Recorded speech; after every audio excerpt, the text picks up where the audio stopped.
আপনারা সবাই জানেন বর্তমানে ফেসবুক কিন্তু গণহারে কি দিচ্ছে, ইস্যু ধরিয়ে দিচ্ছে। আপনাদেরকে কিন্তু গণহারে ইস্যু ধরিয়ে দিচ্ছে। আর ইস্যু ধরিয়ে দিচ্ছে এই না যে ইস্যু সমাধানও নাই, ইস্যু সমাধানও আছে। ফেসবুক যেহেতু ইস্যু ধরিয়ে দিচ্ছে, এর সমাধানও ফেসবুক দিয়ে দিয়েছে। কিন্তু আমরা কিন্তু এই প্রসেসটা ভাই অনেকে জানি না কিভাবে আমরা ইস্যুটা সমাধান করব বা ইস্যুটা রিমুভ কিভাবে করব।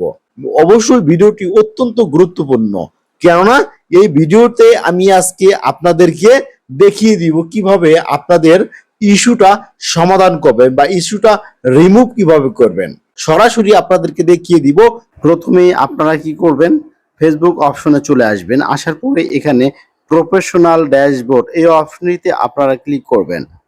প্রফেশনাল ড্যাশবোর্ড এখানে ক্লিক করলে আপনাদের যে ইস্যুটা, এই ইস্যুটা কি করবেন, আপনি প্রথমে কি করবেন, এটা স্ক্রিনশট নিয়ে নেবেন। যে ভিউ ডিটেলস এই অপশনটিতে যাবেন, আপনি এখানকার স্ক্রিনশটটা নিয়ে নেবেন, স্ক্রিনশট নিয়ে নেবেন। তারপরে আপনারা কি করবেন, এখান থেকে বের হয়ে যাবেন। এখান থেকে বের হয়ে গিয়ে আপনারা কি করবেন, প্রোফাইলে চলে আসবেন। আসার পরে এখানে আপনারা দেখতে পারতেছেন থ্রি ডট, এই থ্রি ডট অপশনে আপনারা ক্লিক করবেন। ক্লিক করার পর একটু নিচে যাবেন, দেখতে পারবেন ইয়োর ইয়োর প্রোফাইল লিঙ্ক, এই লিঙ্কটা আপনারা কি করবেন, কপি করে নেবেন। এই লিঙ্কটা যে আমি কপি করে নিলাম লিঙ্কটা। তারপরে আপনারা কি করবেন, ভিডিও শর্টের জন্য যে আগে থেকে আমি নোটপ্যাডে আবেদনটি লিখে নিয়েছি, যে আবেদনটি আমি ফেসবুকের কাছে আবেদন করব, প্রোফাইল লিঙ্ক যদি প্রোফাইল হয় তার প্রোফাইলের লিঙ্কটা দিবেন।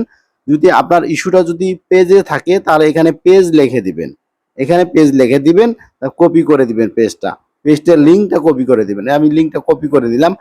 আপনারাও আপনাদের মন মতো বা আমার এটাও আপনারা কপি করে সেম কপি করেও আপনারা দিতে পারেন, কিন্তু আপনার লিঙ্কটা আপনার ফেসবুক আইডিতেই দিতে হবে। আমার লিঙ্কটা দিলে কিন্তু হবে না। এটা আপনারা পুরোটা কি করবেন, কপি করে নেবেন। এই যে এটা আমি এখন কপি করে নিচ্ছি, এই যে কপি, এখানে পুরোটাই আমি কপি করে নিলাম। তারপরে আপনারা এখান থেকে বের হয়ে যাবেন। তারপরে আপনারা কি করবেন, এখান থেকে বের হয়ে যাবেন। যাওয়ার পরে আপনারা ফেসবুক অপশনে চলে যাবেন। আপনারা ব্যাগে আসবেন। আসার পরে এখানে আবার প্রোফাইলে চলে আসবেন। আসার পরে এখানে আপনারা দেখতে পারবেন সাপোর্ট, হেল্প সাপোর্ট এই অপশনটিতে ক্লিক করবেন। এই অপশনটিতে ক্লিক করলে সাপোর্ট এই অপশনটিতে আপনারা ক্লিক করবেন।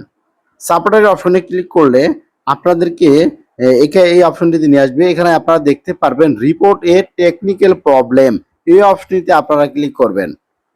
এই অপশনটিতে ক্লিক করলে আপনাদেরকে এরকম একটি পেজে নিয়ে আসবে। আপনারা দেখতে পারবেন এই অপশনটিতে আপনারা ক্লিক করবেন। ক্লিক করার পর আপনার একটি নতুন পেজ নিয়ে আসবে। আসার পরে আপনারা দেখতে পারবেন আপনার সমস্যাটা কোথায়। আসলে আপনার নির্দেশনা দিতে হবে ফেসবুকের কাছে, আপনার পেজের সমস্যা না প্রোফাইলের সমস্যা। আপনার যদি পেজের সমস্যা হয় আপনারা পেজ সিলেক্ট করে দিবেন। আবার যদি প্রোফাইলের সমস্যা হয় এই যে প্রোফাইলে সিলেক্ট করে দিবেন। আমি প্রোফাইল থেকে দেখাচ্ছি, এই জন্য আমি প্রোফাইলে সিলেক্ট করে দিলাম। সিলেক্ট করার পর সেন্ড রিপোর্ট এরকম একটি অপশন আসবে। আসার পরে এখানে যে আপনারা কি করছেন, কপি করে নিয়েছেন, ওইটা আপনারা এখানে পেস্ট করে দিবেন। এই যে আমি পেস্ট করে দিচ্ছি, এই পেস্ট করে দিলাম, পুরোটা কিন্তু এখানে পেস্ট হয়ে গেল। ইস্যুর যেই স্ক্রিনশটটা নিয়েছেন এখানে আপলোডের এখানে আপনারা বসিয়ে দিবেন। এই যে ফটোগুলো আসতেছে, আপনার প্রথমে এইটা দিবেন, আপলোডটা দিয়ে দেবেন। আবার আপলোড ফটো দেওয়ার পরে আপনারা কি করবেন, এইটা দিবেন। বসিয়ে দেওয়ার পর আপনারা এই অপশনটিতে ক্লিক করবেন। এই যে এই অপশনটিতে ক্লিক করলে সেন্ডের অপশন, এই অপশনটিতে ক্লিক করলেই আপনার আবেদনটি ফেসবুকের কাছে চলে যাবে।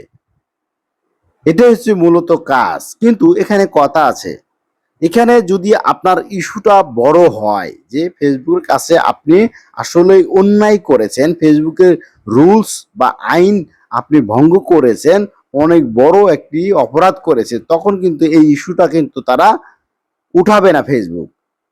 যদি ফেসবুক ভুল করে আপনাকে ইস্যুটা দিয়ে দেয় তখন কিন্তু ফেসবুক এই আবেদনটা দিলেই কিন্তু সাথে সাথে তারা উঠিয়ে দিবে, আপনার ইস্যুটা কিন্তু সলভ হয়ে যাবে, ইস্যুটা কিন্তু উঠিয়ে দিবে। আমি এখন ক্লিক করে দেখাচ্ছি, যে ক্লিক করলাম, আবেদনটি কিন্তু ফেসবুকের কাছে চলে যাবে।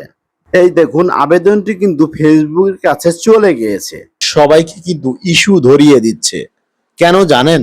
আপনার ফেসবুক আইডিতে পূর্বের কোনো সমস্যা থাকে বা পূর্বে কোনো ভিডিওতে বা ফটোতে যদি কোনো সমস্যা থাকে, আপনি কিন্তু অটোমেটিক ভাবে ইস্যু আপনাকে দিয়ে দেবে ফেসবুকে। আপনাকে অটোমেটিক কিন্তু ইস্যুটা দিয়ে দিবে। বর্তমান সময়ে সবাইকে বর্তমান প্রায় 60% আইডিতে কিন্তু কপিরাইট সমস্যাটি আসছে বা ইস্যু চলে আসছে আপনার আইডিতে। আসলেই এই আইডিতে ইস্যু আসার কারণও আছে ভাই। বিভিন্ন সময়ে আমরা বিভিন্ন ফটো বা ভিডিও আপলোড করে থাকি। আমরা তদন্ত না করেই আমরা কিন্তু ভিডিও আপলোড করে দেই বা ফটো আপলোড করে দেই।